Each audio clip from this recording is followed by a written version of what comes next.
नमस्कार, मैं जितेश आप लोगों के सामने आज से एक नया सीरीज चालू करने जा रहा हूँ, जिसमें एनसीईआरटी के 60 संग्रह कक्षा 6 से लेकर 12वीं तक के सभी विषय वस्तुओं का रिवीजन किया जाएगा। और यह पुस्तक कॉस्मोस पब्लिकेशन के द्वारा पब्लिश हुई है। इसके राइटर हैं महेश कुमार वर्णवाल। आप लोग मेरे वीडियो के साथ बने रहें, लगातार यह वीडियो आते रहेगी और एनसीईआरटी सार संग्रह के सारे पन्नों को पढ़ेगी और जिससे आपका मदद होगा प्रतियोगी परीक्षाओं में। यह पुस्तक कक्षा 6 से लेकर 12वीं तक के सभी विषय वस्तुओं को समाहित की हुई है अपने में। यह वन लाइनर पुस्तक है, कॉस्मोस पब्लिकेशन की पुस्तक है। इसके राइटर है महेश कुमार वर्णवाल। अब चलते हैं इसके पहले चैप्टर पे। धन्यवाद। एनसीईआरटी के सार संग्रह का पहला चैप्टर है भारतीय राज्य व्यवस्था। तो चलिए भारतीय राज्य व्यवस्था से जो अधिकतर प्रश्न प्रतियोगिता परीक्षाओं के लिए पूछे जाते हैं उसे पढ़ते हैं। इसमें पहला है रेगुलेटिंग एक्ट 1773 द्वारा सर्वोच्च न्यायालय की स्थापना कहाँ की गई थी? तो कलकत्ता 1774 ईस्वी में। रेगुलेटिंग एक्ट 1773 द्वारा सर्वोच्च न्यायालय की स्थापना कहाँ की गई थी? कलकत्ता में की गई थी 1774 ईस्वी में। भारतीयों को भारत के प्रशासन में भाग लेने का अधिकार किस अधिनियम के द्वारा प्राप्त हुआ था? चार्टर एक्ट 1833 द्वारा। भारतीयों को भारत के प्रशासन में भाग लेने का अधिकार किस अधिनियम के द्वारा प्राप्त हुआ था? चार्टर एक्ट 1833 द्वारा। भारतीय विधान परिषद को बजट पर बहस करने की शक्ति किस अधिनियम के द्वारा प्राप्त हुई थी? तो यह है भारत परिषद अधिनियम 1892। भारतीय विधान परिषद को बजट पर बहस करने की शक्ति किस अधिनियम के द्वारा प्राप्त हुई? भारत परिषद अधिनियम 1892। केंद्रीय विधानमंडल सर्वप्रथम किस अधिनियम द्वारा द्विसदनीय बनाया गया? 1919 के भारत शासन अधिनियम द्वारा। केंद्रीय विधानमंडल सर्वप्रथम किस अधिनियम द्वारा द्विसदनीय बनाया गया? 1919 के भारत शासन अधिनियम द्वारा। भारत के राष्ट्रपति को अध्यादेश निर्गत करने की शक्ति मूलतः किस अधिनियम से प्रेरित है? भारत शासन अधिनियम 1935 से। भारत का संवैधानिक विकास। भारत का संवैधानिक विकास ईस्ट इंडिया कंपनी के अंतर्गत और ब्रिटिश क्राउन के अंतर्गत। ईस्ट इंडिया कंपनी के अंतर्गत जो एक्ट उसमें आए हैं वो है regulating act 1773, Pitt's India act 1784, charter act 1793, 1793, charter act 1813, charter act 1833, charter act 1853। British crown के अंतर्गत भारत शासन अधिनियम 1858, भारत परिषद अधिनियम 1861, भारत परिषद अधिनियम 1892, भारत परिषद अधिनियम 1909, भारत शासन अधिनियम 1919, भारत शासन अधिनियम 1935, भारतीय स्वतंत्रता अधिनियम 1947। केंद्र में द्वैध शासन व्यवस्था किस अधिनियम के द्वारा लागू की गई थी? भारत शासन अधिनियम 1935। केंद्र में द्वैध शासन व्यवस्था किस अधिनियम के द्वारा लागू की गई थी? भारत शासन अधिनियम 1935। ब्रिटिश भारत में किस अधिनियम में संघीय शासन का प्रावधान था? भारत शासन अधिनियम 1935। अखिल भारतीय संघ स्थापित करने का प्रावधान किस अधिनियम में किया गया था? भारत शासन अधिनियम 1935। भारत शासन अधिनियम 1935। भारत के संविधान में केंद्र और राज्यों के मध्य किया गया शक्तियों का विभाजन भारत सरकार अधिनियम 1935 पर आधारित है।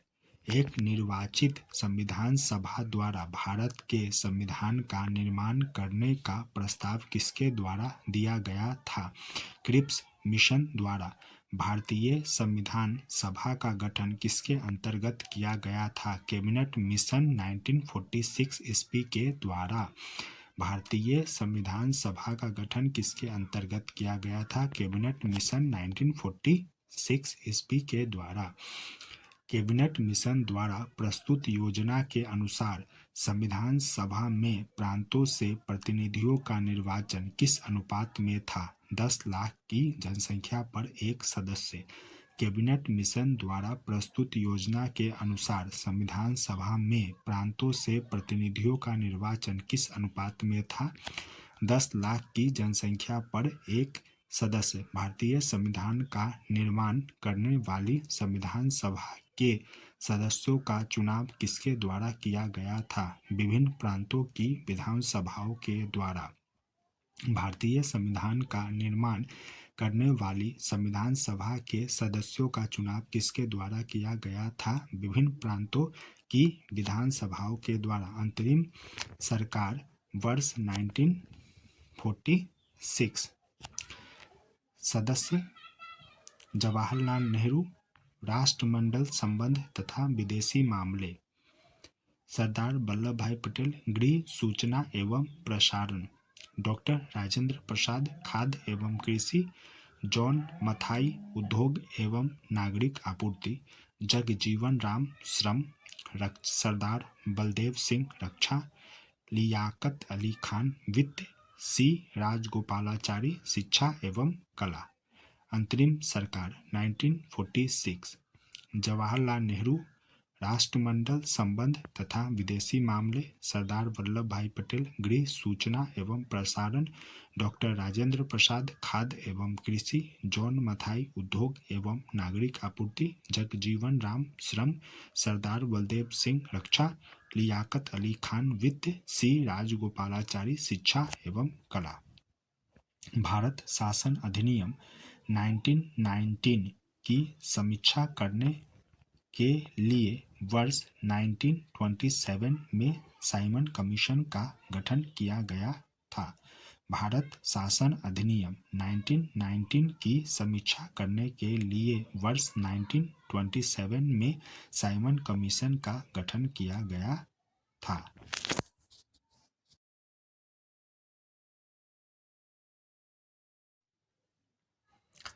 भारत की संविधान सभा की पहली बैठक कब हुई थी?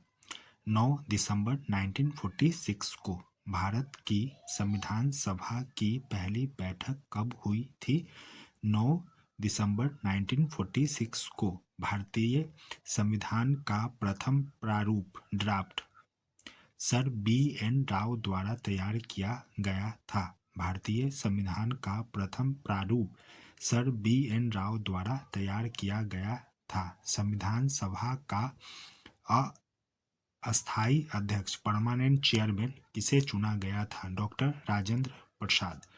संविधान सभा का अस्थायी अध्यक्ष परमानेंट चेयरमैन किसे चुना गया था? डॉक्टर राजेंद्र प्रसाद। संविधान सभा में पंडित नेहरू द्वारा उद्देश्य प्रस्ताव कब प्रस्तुत किया गया था? 13 दिसंबर 1946।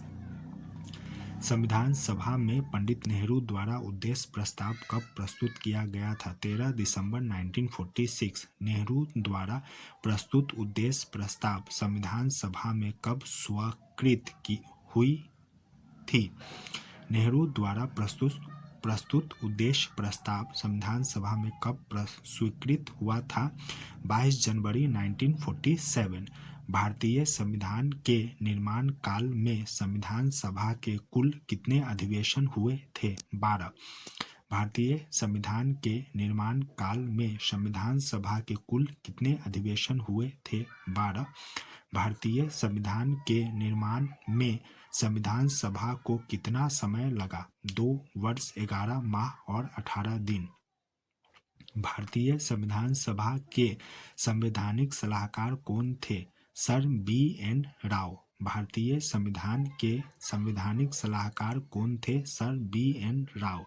भारत की संविधान सभा ने वर्तमान रूप में राष्ट्रीय ध्वज को कब अपनाया? 22 जुलाई 1947 को। भारत की संविधान सभा ने वर्तमान रूप में राष्ट्रीय ध्वज को कब अपनाया?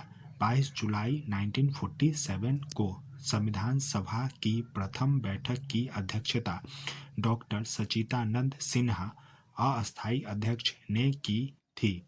संविधान सभा की प्रथम बैठक की अध्यक्षता डॉक्टर सच्चिदानंद सिन्हा अस्थायी अध्यक्ष ने की थी। भारत का संविधान कब स्वीकार किया गया? 26 नवंबर 1949 को।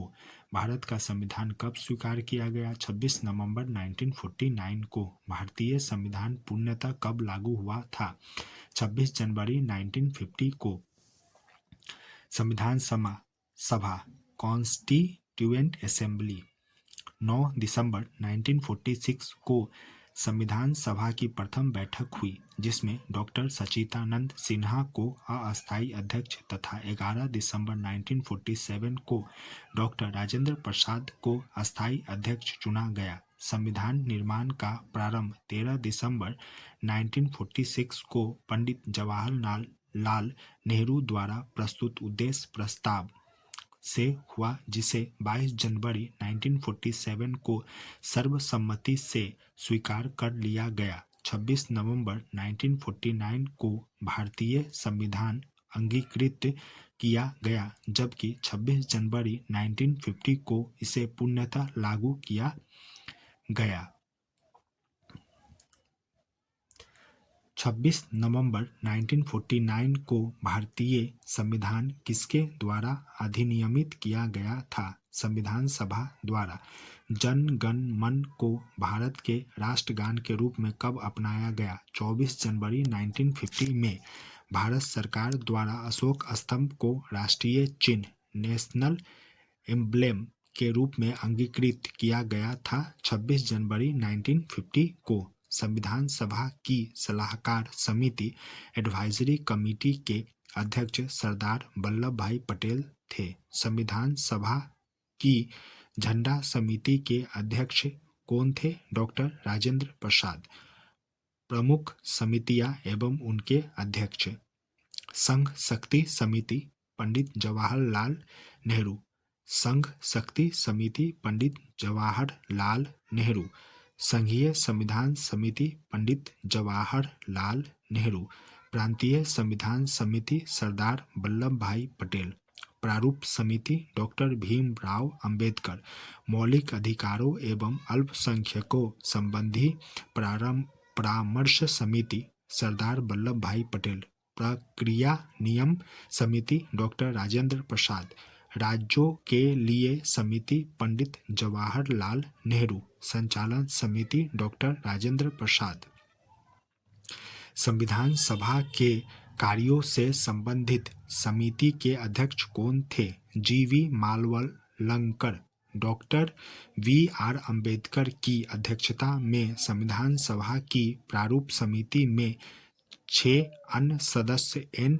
Gopal Swami Ayyangar, doctor K.M. Munshi, B.M. मित्रा।